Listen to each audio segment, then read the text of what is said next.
Welcome to Strictly Business, Variety's weekly podcast featuring conversations with industry leaders about the business of media and entertainment. I'm Cynthia Littleton, co-editor-in-chief of Variety.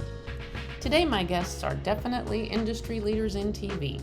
On September 25th, Variety hosted its annual Entertainment and Technology Summit in Los Angeles. It kicked off with a panel that I moderated featuring 6 senior executives chopping it up on the latest shifts in streaming strategies, the rise of YouTube, and savvy IP management skills.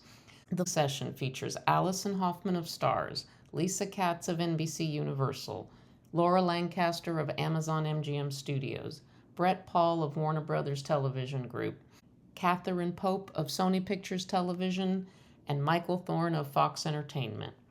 This panel was the strong cup of coffee that summit attendees needed to get the day off to a productive start. It was truly standing room only at the event all day. For that, Variety extends its extreme gratitude to all of our speakers and all of our attendees. Here's the panel.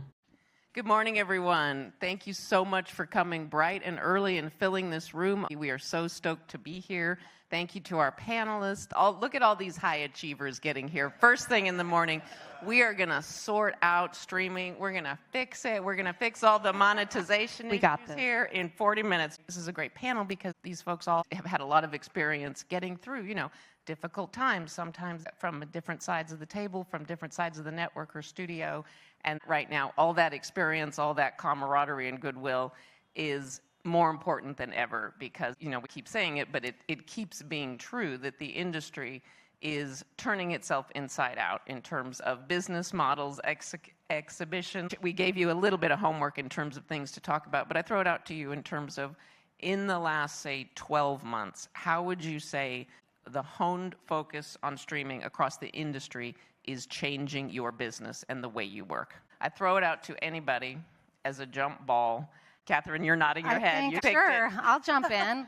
I think that we are on the other side of peak TV, as everyone acknowledges, and I think the biggest change I've seen in the last year and a half is the focus on budgets and timelines, and I think that's been a positive for the industry. I think we want to make more episodes, more seasons, more shows for our fans. So I think that focusing in on a portfolio of you've got your giant shows, you've got your mid-size shows, and then you've got your shows that can be calendared and repeatable and the audience can really respond to. I think that's been a big change. I think The Pit is very much a leader in that and one that we all were rooting for because it kind of returns to what TV does best, which is the novelization art form. And so I think, just not having rules of this is a streaming show, but acknowledging that streaming is television, is novelization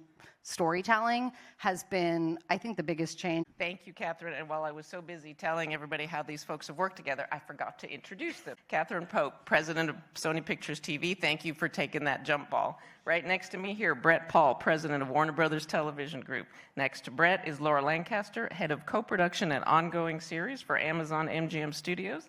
Next to Laura is Allison Hoffman, president of Starz Networks. Next to Catherine is Michael Thorne, president of Fox Television Networks. And next to Michael is Lisa Katz, president of scripted content for NBC Universal Entertainment.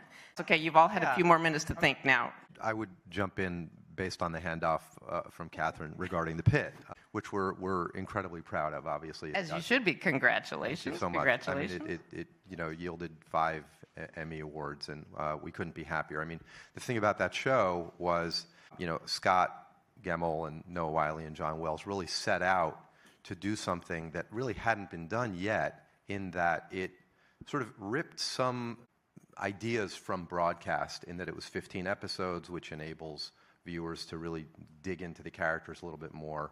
It allows them for co-viewing as there's weekly drops. But also, it's going to be on a year cadence, which is sort of a broadcast norm, but really hasn't been done in streaming very often, even with fewer episodes. But what it did was it sort of reinvented a medical genre because it stripped it all down and it elevated the form and made it possible for it to work in streaming. We're doing other medical show. And there's other medical shows. I know some people up here will talk about them. We have, Lisa and I have. It's okay to say Doc. Doc, we'll get to that. We'll get to that. But no, but it's true. No, you'll get a cheer from two of the folks because Doc is a Sony show for Fox Television. Right. Grudge match later. Yeah, that's right. With Molly Parker, and it's really good, just as like The Pit is. But what's interesting about it, and that's right, and Warner Brothers is producing Brilliant Minds. That's also going into its second season for NBC. But all of them are interesting in that you have two that are broadcast, you have one that's streaming. They're reinventions of a medical genre theme. They all have different entry points, and they all stand distinctly alone. So in my mind, the takeaway from this is if you have a quality show, it can play anywhere. I think, audiences have come to expect a certain elevated idea from streaming. And so stripping away some of the music cues and some of, you saw some things that you may not see on broadcast television. But I think that's what made The Pit stand out. It was sort of a love letter to ER workers in an ER that, Very much so. Yeah. And as you say, the strip awayness really you just felt like you were in that world, and that feeling of like you can't escape the blood, the guts, the gore, the drama. It's really it puts you in the center of it. Yeah. But it is. I think you raise an interesting point. Obviously, the new normal for streaming became 8 episodes, 10 episodes. All of you have come up. We've all come up in a world where the goal had been, as many seasons as you can, and in success shows did 24. Yes, 26. I remember the days of Fox, and they would squeeze, 28 out of 90210 when it was working. I would love if people would respond to Brett. And I think basically it is, people in television want renewable resources. The limited series that was 8 episodes and cost 9 figures, that's a tough business right now. Would you say, Michael, like the move toward, you're doing that a little bit also with Doc, if I'm not mistaken? I think what the best approach is to look at each show individually and look at how do you tell the best story. Some series can be done in 22 episodes. On Doc, which was a breakout success for Catherine and I this season, and so we're very proud of it, and we looked each other in the eye and said, this show could do 22 episodes. We were like, remember those days? And yes, and we, along with Barbie and Hank, the creators of the show, we were like, we know medical shows can do 22 episodes and be great. And so we held hands to go back in time, and it's going really well. So, but other shows that we do, we have a show actually with Warner Brothers, a new series that's premiering called Memory of a Killer. It's heavily serialized. It's about a very flawed character, and that show is best told in probably 10 to 12 episodes a season because of the point of view of the creators in that story. And I think at least our approach is look at each show and what's the best way to tell that story, and then looking at it like as Catherine was getting at, how do you make the best show at the best budget possible? That doesn't mean every show is inexpensive. It just means how do you tell the best story and then still remember it's a business? And that tension right now is something that I think we're all dealing with. The other advantage of long seasons is that it's so easy to disconnect in the streaming world. And so if you have a show... You mean actually say, I'm going to quit this service for a while. So much easier than it was 12 years ago, right? And you must feel that when you see that. Yes. So I think if you can have a successful show that can reliably deliver audience for 22 weeks, 26 weeks, whatever it is, you have a retentive force in your business. We just greenlit Power Origins, the prequel to Power, which is a huge franchise for us, for 18 episodes. We're doing the same thing because that is a juggernaut in terms of driving engagement, in terms of driving subscribers. But also we can look to keep that audience engaged for a longer period of time. It used to be just so difficult to disconnect because you'd have to call your cable company and get on the phone, and then they'd offer you things, and you were often part of a package. And so it's like, well, I'm going to pull the thread on this tier that I'm in, and do I really want to do that? But now it's just all a la carte. It's very, very easy. And so I think what you guys are doing, and in success, it also makes great business sense.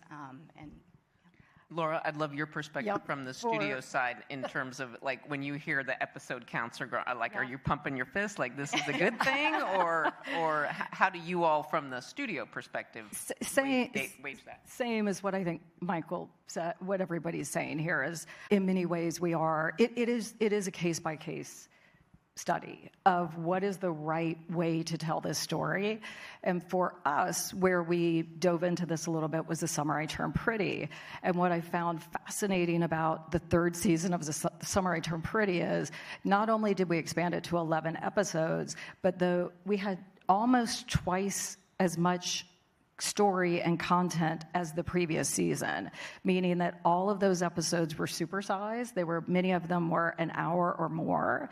It was 11 episodes. It allowed us to have a weekly experience that built to where it built incredibly successfully, lots of engagement. And then additionally, what we're able to do at Amazon, which is just different, and is to be able to announce the movie. And so we're able to then even expand that storytelling into new realms that furthers the franchise and the story. Absolutely.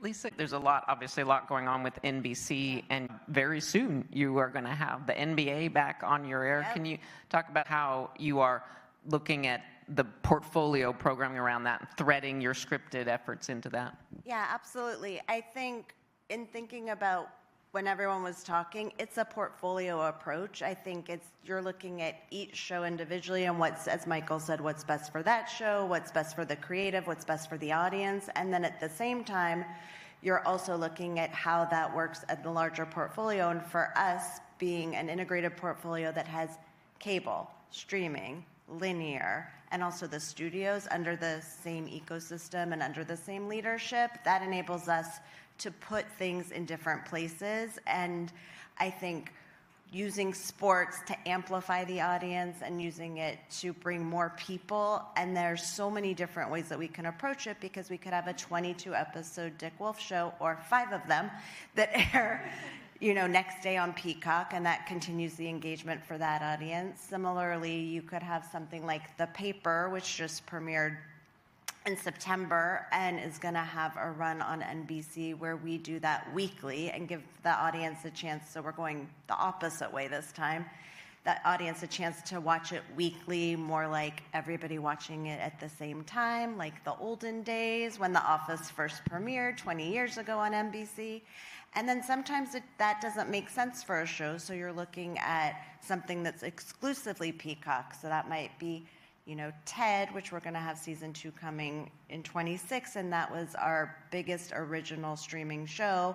That Dirty Bear does not belong on broadcast. So it feels like everything is very intentional and specific to where we can expose it to as many people, but also make sure we're exposing it to the right people. And it's not one size fits all, and using all of the different assets in the portfolio and sports and live events to amplify and to get as many people to watch the shows. I think that's a huge change from a couple years ago, and whether it's Amazon or Starz or Fox or Peacock, like the ability and desire to try things, try different ways to premiere, different ways to roll out. I mean, like Laura's saying, going from seasons of a TV show into a movie, there's just so much more flexibility in how we're getting the word out. I think like picking up multiple seasons. Starz picked up season 2 of the Outlander spinoff, Blood of My Blood, before season 1 premiered. We're doing 16 episodes of God of War for Amazon. Like actually kind of flexing the muscles that they have as platforms to benefit the shows, and to benefit not just behind the scenes with the budget or whatever, but also to benefit how they serve it up to their fans, has been an enormous change, and I think one that's been so good for the shows themselves, getting to the actual audience. Yeah, I agree. There's something about one of the changes over the past year that I think everyone is embracing. It's actually fundamental to our business, is our shared wins and meeting audiences where they are.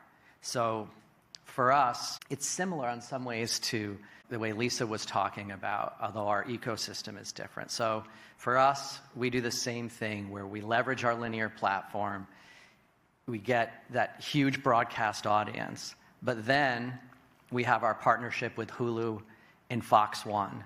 And so you take a show like Doc, for example, and we go all in with a very curated schedule. We put all of our resources, as opposed to launching 10 shows, a couple.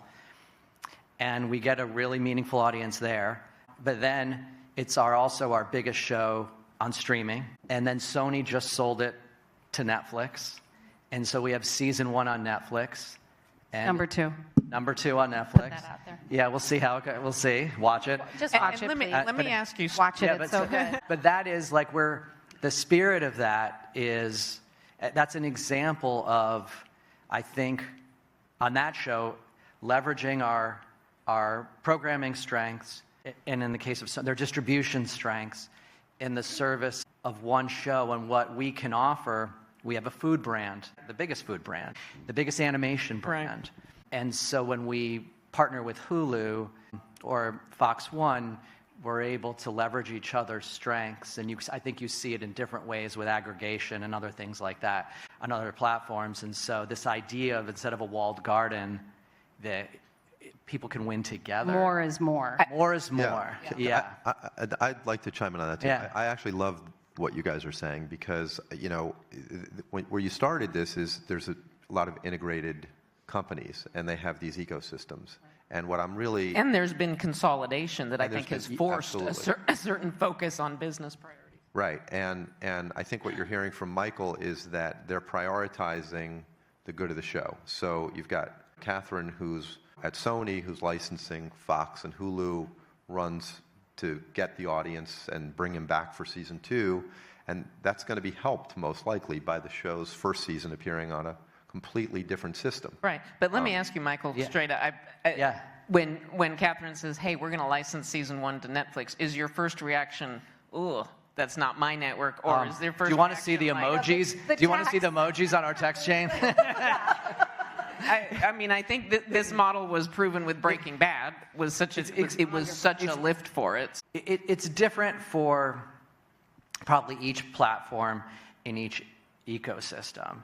What we know is, since we're talking about Doc, it's our biggest drama. It's our biggest new drama. We've had to rebuild our scripted programming and slate post-Disney, and so it's show by show. When you've got something that seems to really be resonating, you put a lot of attention on it. We talk almost every day about it, and then it's like, how do you make it succeed on Fox, on Hulu, and then in the case of growing the audience, Sony getting an opportunity on Netflix to grow the audience and get new people. It's only going to serve the show. Like to your point about Breaking Bad, hopefully it serves season 2 and getting people excited about the show to jump in and watch season. We'll see. It just dropped 2 days ago or 3 days ago. And so it's, again, it's step by step. But that strategy, I think, we've seen it work, and we're going to continue to try different things like that. Absolutely. Allison, were you? Yeah, I was going to say, I think from a network perspective, and because we are a service being offered, we think about it as a benefit, but you have to be very intentional about how you window programming when you want ultimately the revenue and the subscribers to accrue back to you. So I think with Breaking Bad, that was a high urgency show.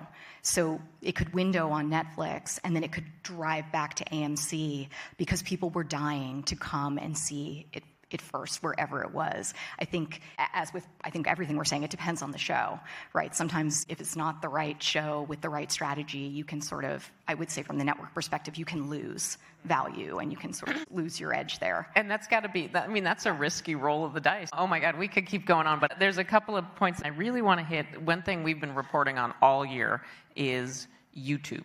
We've all seen the numbers. I mean, their growth as they are full, they are no longer this thing you watch on your laptop or on your phone for a few minutes watching cat videos. YouTube has become television, not just YouTube TV, the subscription platform, but truly people are watching more YouTube on their TVs. We saw those trend lines changed. I think it was either late last year or early this year, and YouTube has really been out there. I would love, especially Allison and Laura, for for working in premium content, how do you balance putting a little bit out on free? Because it truly seems to me like in the last 12 months, it has become, it's television, but it's also almost a utility. I'd love people's experience with experimenting in making YouTube work for you with your high-end, premium, very expensive content. Congrats to YouTube, first and foremost. They did not pay for this, but it really is. Oh, no. It's a seismic change for us. I have a 17-year-old and an 18-year-old. There's lots of YouTube happening in my house, and honestly, it's. I really mean that. Like, congrats to them. They're doing something really special, and I think for us, it is like everything. When something emerges like that, you look at it, how can we participate? How can that be it's part of the ecosystem now. I think that what we've been able to do at Amazon which was one of the great things about Amazon, there are many arms and different ways to participate with folks I think Mr. Beast is a great example of looking at talent that had emerged and then finding a way to invite that talent into the Amazon service and ecosystem. I think Has Been Hotel, my partner Nick Pepper's side on the animation side is another great example of that. So I embrace it. I admire what they're doing, and I would also say, I go back to Summer I Turned Pretty again. It's just fascinating to me, again, having young kids in my own home and watching them engage in long form as well. I think we get excited about YouTube for a lot of reasons. From a marketing perspective, there's no better place to launch a trailer. There's no better place to drive eyeballs, awareness, scene clips do really well, all of that. But they're also a distribution partner of ours, as is Amazon, incredible distribution partner of ours. So we are distributed through YouTube TV. We were one of the first to launch on primetime channels. And so what gets really exciting, I think, for premium television is you've got a great marketing platform that is driving all of these eyeballs and all of this awareness, and then creating the connectivity to driving subscriptions through your distribution strategy with YouTube. I think we're just at the beginning of that. And I think to start connecting those pipes gets really, really cool for premium television players. I also think we're all in the voice business, where we're looking for new voices and who have different points of views that can break out different programs. So in addition to marketing, we're definitely looking at creators, maybe more so on the unscripted side than the scripted side. But as Laura mentioned, Has Been Hotel, that's a show that I'm involved in the animation studio as well. That's a show we made on spec with A24.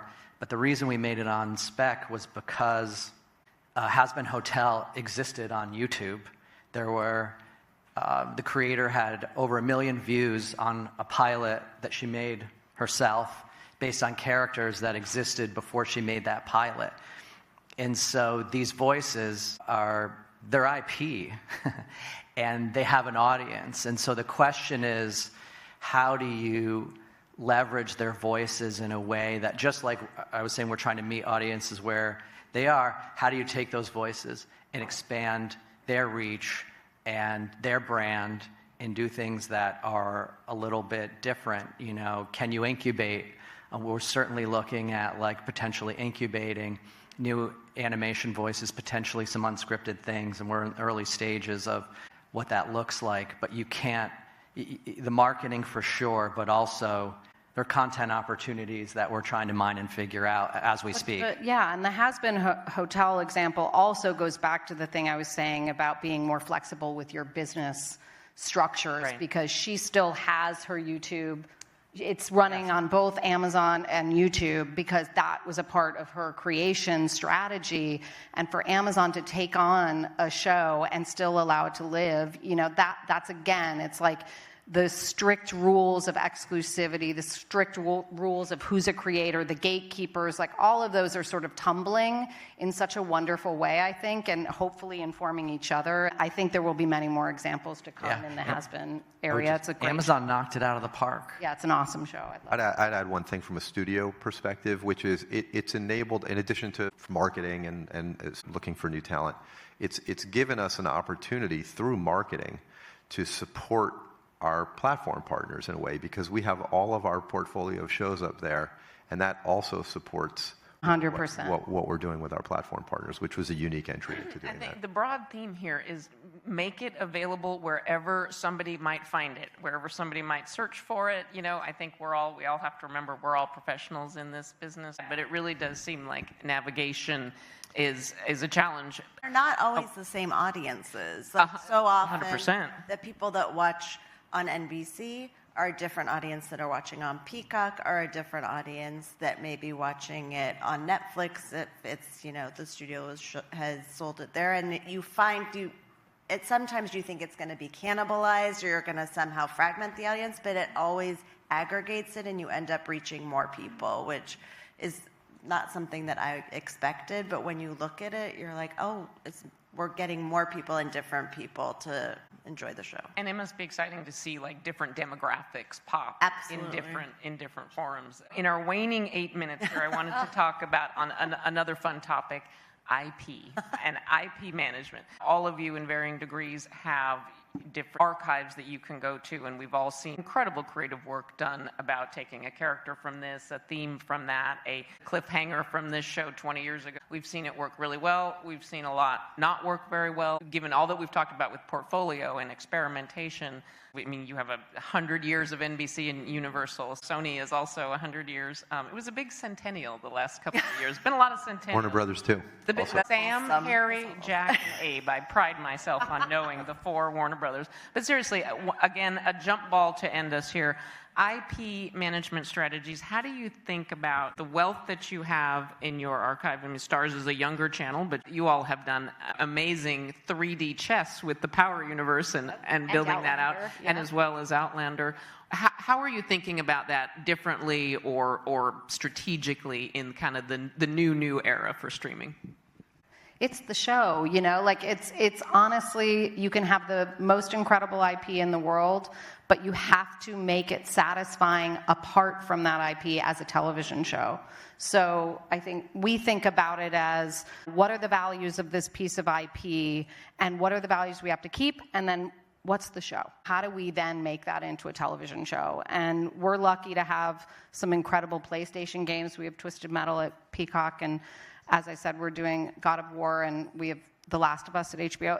It's all amazing to have that leg up where you have an incredible group of characters, tone, storytelling, but you got to stick the landing on your own show. IP does not equal a hit, and I think a lot of us have been involved in things that did not work out, and you kind of felt it. And so I think there's a pressure of wanting to live up to the quality of the original. You have to feel that pressure, and you have to really understand that these fans are not looking for a shot-by-shot remake. They're looking to expand the world and to expand their relationship to these characters that they love, whether it's a book or an old show or a game or whatever it may be. So it's actually very challenging. It's probably more challenging than doing an original. You can't hide behind it, but it's also, it's a gift ultimately. The Last of Us game is beautiful and the show is beautiful, and that's what you strive for.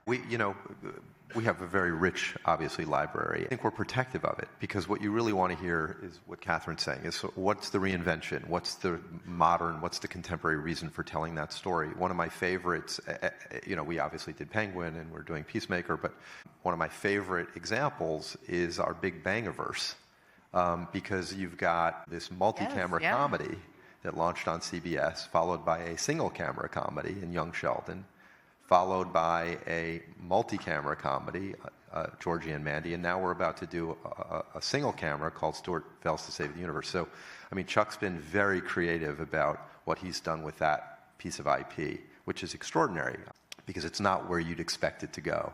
And I think that's what's made it so interesting, and each one of them is so fresh. It's such a fresh take on that same story or those same characters. Chuck, I think what we're all saying is, and this is what I feel like it comes down to over and over again, is the voice. And what is a writer, a creator burning to say? And Catherine and I are sharing the fifth and final season of The Boys, and what Eric Kripke has done from the beginning of that show to where we've seen the final episode of that show is revelatory. I mean, he had so much to say. He was so clear about what it was. And honestly, at the core is characters. I don't know how many boys fans we have here, but you wouldn't think. I love it. I don't think I'm the demo exactly for it, but the last couple of episodes, I truly was shedding tears because inside of thematically what he wanted to say, the key to all storytelling is that you care about these characters. You are invested in what happens to them. And I found in just a pretty overwhelming way how invested I was in the stories. And season by season, Eric had thematically things that he wanted to explore. His own relationship with his father, aging, what that means. And that really comes through on top of all the insanity in that show. At its core, it's really saying something. Obviously, it's saying a lot about our world and maybe our country, but at the end of the day, I was so invested in those characters. I thought it was interesting. I think Catherine said, like, sometimes a show based on IP can be harder than an original. I want to wrap up with a question for Lisa about you have the mother of television franchises in Law & Order, and I was watching last night. You've got an incredible crossover coming. Yep. You've got the Chicago universe. Can you talk about how you have been able to keep that fresh and keep new iterations coming? Absolutely. I think, again, starting with Dick Wolf and with what the fans like, and then when I came, we had SVU was there, then we brought back Law & Order, and then continuing to cross those over and return to the relationships, whether it be Olivia and Stabler, or Benson and Stabler, or the crossovers that Dick does. I think finding ways to really refresh with casting, with storylines, with crossovers, with big events, and keep them relevant and keep them something that is must-see TV. And then people fall in love with the characters. People are very invested in the storylines, and it gives you the opportunity to spin them off or do different versions. So it's like working with this amazing group of people that can go in so many different directions. I have more questions, but our time is short. I am so grateful, everybody, for this conversation. Truly, I hope you've been taking notes, because these are top folks giving insights. Thank you.